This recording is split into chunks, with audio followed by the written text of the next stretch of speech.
नमस्कार।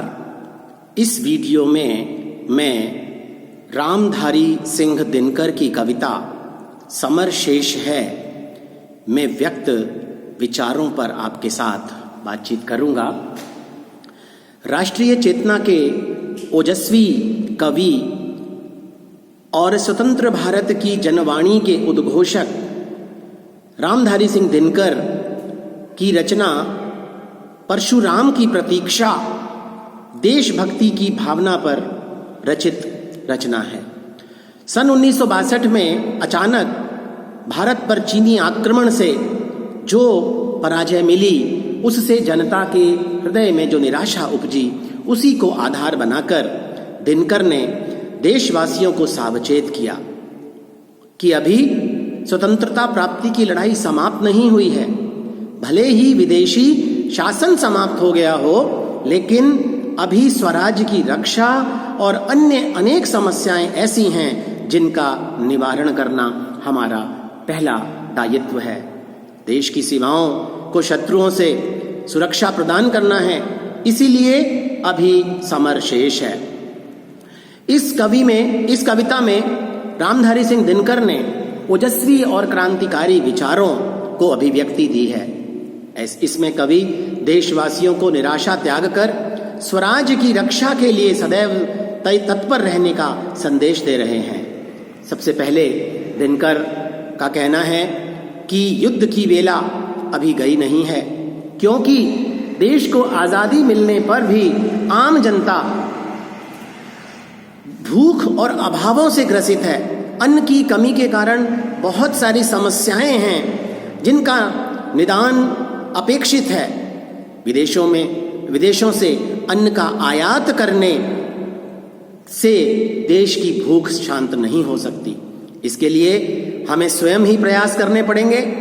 इसीलिए अभी समर शेष है और हमें इन बुराइयों से लड़कर स्वराज की रक्षा करनी है। इस कविता में वे ऐसे लोगों पर आक्षेप करते हैं जो स्वराज्य मिलने के बाद देश की समृद्धि के लिए मनोरम कल्पनाओं में खोए रहे और दिल्ली की भव्यता को देखकर देश में फैली अनेक सामाजिक समस्याओं का सही आकलन नहीं कर सके।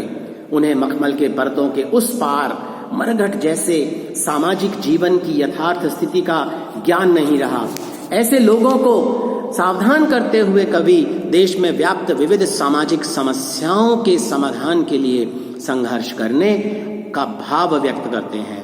वो कहते हैं, सकल देश में हलाहल है, दिल्ली में हाला है। दिल्ली में रोशनी, शेष भारत में अंधियाला है। मखमल के पर्दों के बाहर, फूलों के उस पार, ज्यों का त्यों खड़ा आज भी मरघट सा संसार। वे राजनीतिज्ञों पर व्यंग करते हैं। उनका कहना है कि राजनेता खुद तो आलीशान भवनों में रह रहे हैं, शासन सत्ता के सारे सुख भोग रहे हैं, लेकिन जनता को स्वराज का पूरा लाभ दिलाने में सक्षम नहीं है। मात्र घोषणाएं करके वे अपने कर्तव्य की इतिश्री मान लेते हैं। आज भी भारत में मां को लज्जावसन और गरीब परिवारों के बालकों को दूध नहीं मिल पाता है।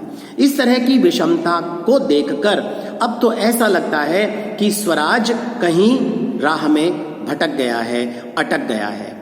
देश में जनता का शोषण होते हुए दिल दहलता है। शासन सत्ता पर अधिकार जमाए हुए लोगों को इस चीज पर विचार करना चाहिए। पूंजीवादियों और अन्य बुराइयों का वो विरोध करते हैं।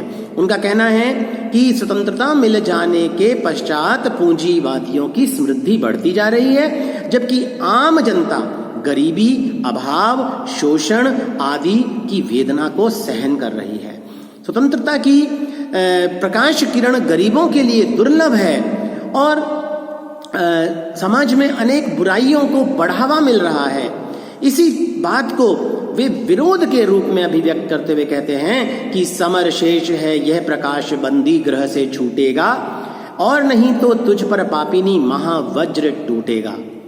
इस कविता में दिनकर स्वराज के मार्ग में अनेक पर्वत या बाधाओं को खड़ा हुआ पाते हैं और जनगंगा के मार्ग को इंद्र के गज रोक रहे हैं, ऐसा वे कहते हैं। स्वराज का लाभ अभी तक आम जनता को नहीं मिल पा रहा।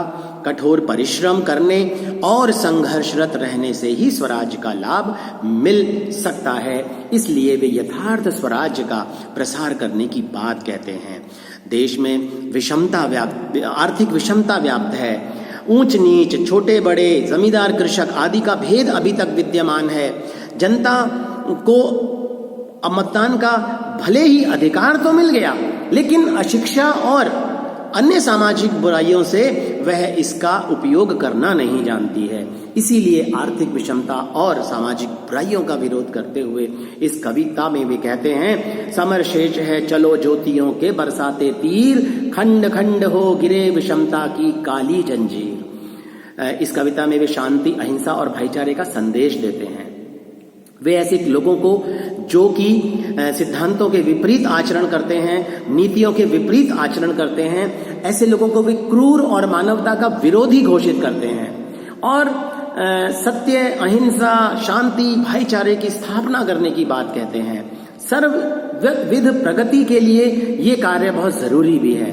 उनका कहना है, समर शेष है शपथ धर्म की लाना है वह काल, विचरें अभय देश में गांधी और जवाहरलाल।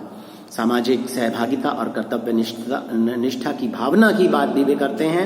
सभी नागरिकों में, सभी संप्रदायों में, सभी धर्मों के लोगों में एकता, सहभागिता और कर्तव्य निष्ठा उत्पन्न हो। वे लोग अपनी देशभक्ति का परिचय दें और स्नेह और प्यार से व्यवहार करें। देश भर में खड़ी गांधी की सेना कथन से कवि अपने इसी विचार को प्रधानता देते हैं।